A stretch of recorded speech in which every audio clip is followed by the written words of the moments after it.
बहिष्कार की आड़ में वो लोग अपना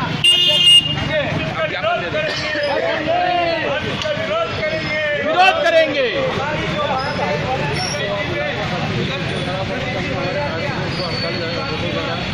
अब अच्छा हमारे जितना सब साथी है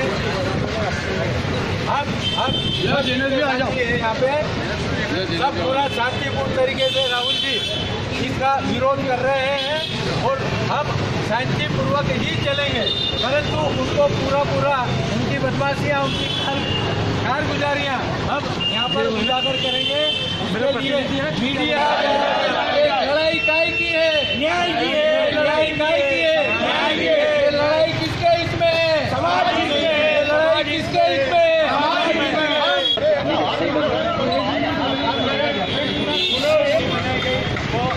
अत्यंत मनगढ़ंत अवैधानिक चुनाव अधिकारी के पास आए हैं, घोषणा करें कि हमारा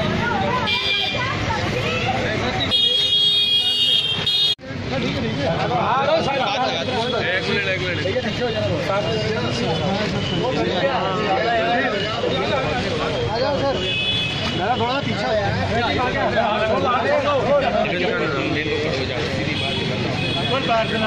साड़ू भाई के भाई का निधन हो गया।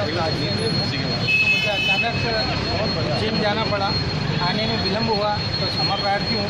मेरा भरसक प्रयास होगा कि जो भी चुनाव हो निष्पक्ष हो और आदरणीय अध्यक्ष महोदय से भी निवर्तमान अध्यक्ष महोदय को ये सूची वहाँ तक पहुँचा दूँगा और निवेदन करूँगा कि इस कार्य को हम अगर निष्पक्ष रूप से करेंगे तो समाज की सबसे बड़ी संस्था किसी भी प्रकार की ताकत होने से बहुत बढ़िया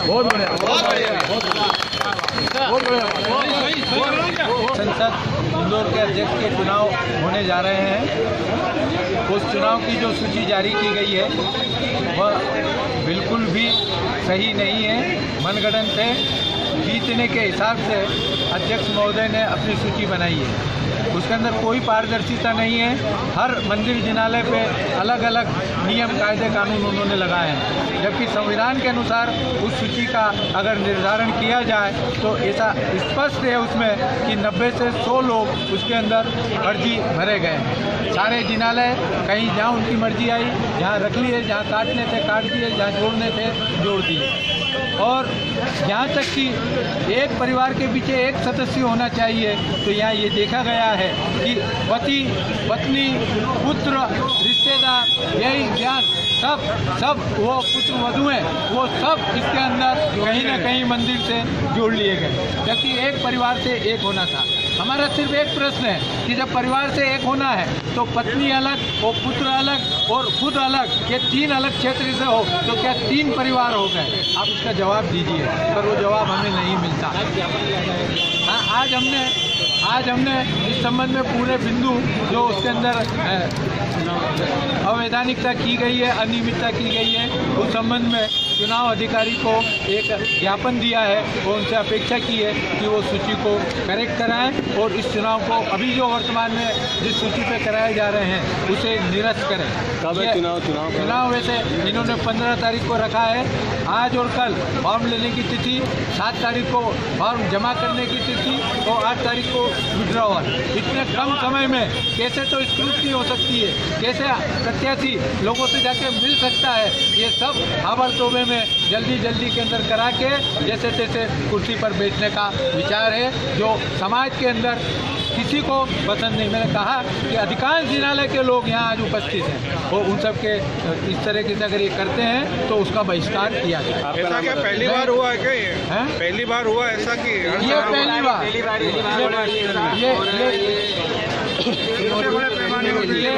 बार इस तरीके से हुआ। और पहले जब चुनाव हुए तो जो लिस्ट आती थी मंदिर जिनालयों से उसको पब्लिक डोमेन में डाल दिया जाता था। किसी की आपत्ति है, उस आपत्ति को बुलाया जाता था, स्क्रूटनी कमेटी उसका सुनती थी, निराकरण करती थी, उसके बाद उस स्क्रूटनी कमेटी के निर्णय अनुसार सूची जारी की जाती थी। क्या लगता है क्या आपको कि क्यों किया गया ऐसा सब कुछ? सिर्फ एक ही उद्देश्य कुर्सी पर लंबे रहना, चुनाव चुनाव जीतना है, ये कारण है। मैं कैलाश वैद प्रत्याशी अभी तो संभावित, क्योंकि अभी फॉर्म लिया नहीं है, पर संभावित प्रत्याशी जिसका सब समाज का भाव है कि मुझे न्याय के लिए मैदान में आना चाहिए, वो अपना वर्तन यहाँ पर। और अगर ये आपकी मांग पूरी नहीं हुई और फिर भी चुनाव हो गए तो उसमें कैसे? तो अब उस स्थिति को देखेंगे।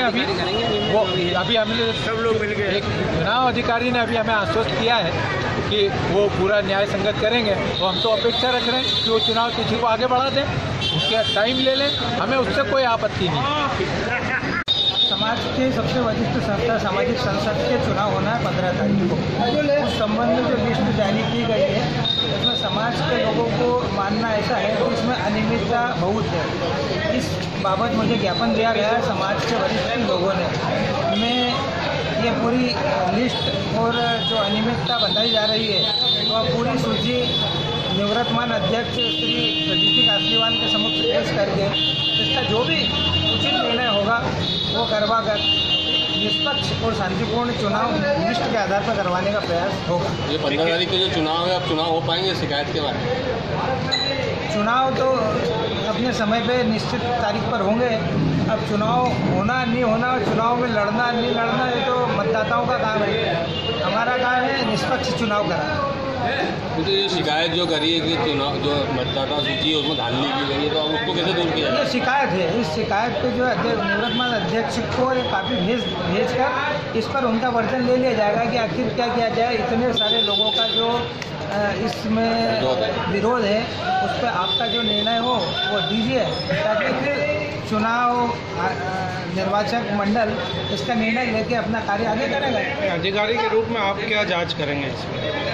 अधिकारी के रूप में हमारे पास में जांच करने के लिए कुछ भी नहीं है। हमको जो निर्वाचित अध्यक्ष ने जिस अनुसार लिस्ट दी है उस अनुसार ही चुनाव हम 15 जुलाई को करा देंगे। इस लिस्ट में नियमितता है, अनियमितता है, या गलत हुआ है या सही हुआ है, इसका जांच करने का अधिकार हमारे पास में नहीं है। जो भी आपत्ति दर्ज होगी वो निवर्तमान अध्यक्ष उसका सॉल्यूशन करना होगा, करेंगे। जो उनकी कैपेसिटी होगी वो उस अनुसार। हमारे पास में सिर्फ चुनाव कराने का अधिकार है और हम निष्पक्ष रूप से चुनाव कराएंगे। किसी भी स्थिति के अंदर गलत चुनाव नहीं होने देंगे। निष्पक्ष प्रतिबद्ध है। चुनाव कराएंगे, कोई भी पार्टी हो, कोई भी व्यक्ति हो। भूमिका मुख्य चुनाव अधिकारी तो बोल नहीं रहे, वो जवाब दे नहीं रहे। सहायक चुनाव अधिकारी बोल रहे हैं, जिनका नाम मैंने आपको पहले ही बताया कि वो तो प्रत्याशी के साथ घूम रहे हैं। वो जो प्रत्याशी उसके साथ घूम रहे हैं वो कैसे निष्पक्ष हो सकते हैं? एक अध्यक्ष से बात करते तो कहते हैं हमने चुनाव को अधिकारी को दे दिया, वो जाने। ये कहते हैं वो उस सूची में जो भी करना है वो अध्यक्ष जाने। तो बॉल इधर से उधर कर रहा हो तो कौन सुनेगा इस शिकायतों को? ये जो अनियमितता है, जो अवैधानिकता है, उसको कौन सुनेगा? तुमने कहते हम तो 15 को ही कराओ ना भाई, तभी तो बहिष्कार कर रहे हैं।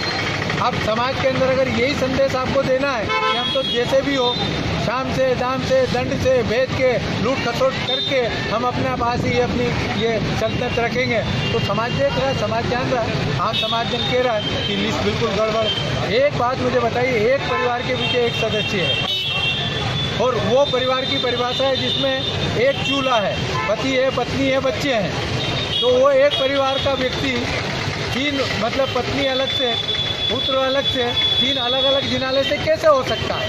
एक ही जगह जुड़ेगा ना। इनका कहना कई सालों से चला आ रहा है। अरे मैं गलत कह रहे हैं। एक और चलो पहले चला आ रहा है तो पहले अवैधानिकता थी, तो आप आज भी अवैधानिकता चलाओगे? पहले मैं कीचड़ में था तो अभी भी कीचड़ में रहूं? कब से चल रहा हूं उनसे पूछो, सबके जवाब है मेरे पास। क्योंकि ये संविधान मैंने बनाया है 22 साल पहले, 22 साल का जीवन मैंने इसमें दिया है। उसके न्याय की बात करें ना, ये सिर्फ कहने से थोड़ी होता है। बात करो सामने आके, अदालत लगाओ संसदीय समाज की। एक तरफ तुम खड़े हो जाओ, एक तरफ मैं खड़ा होता हूँ। तुम प्रश्न करो, मैं जवाब देता हूँ। टोटल बेईमानी है। वो जहाँ रहता नहीं उसको वहाँ सदस्य बना दिया गया है। टोटल बेईमानी है।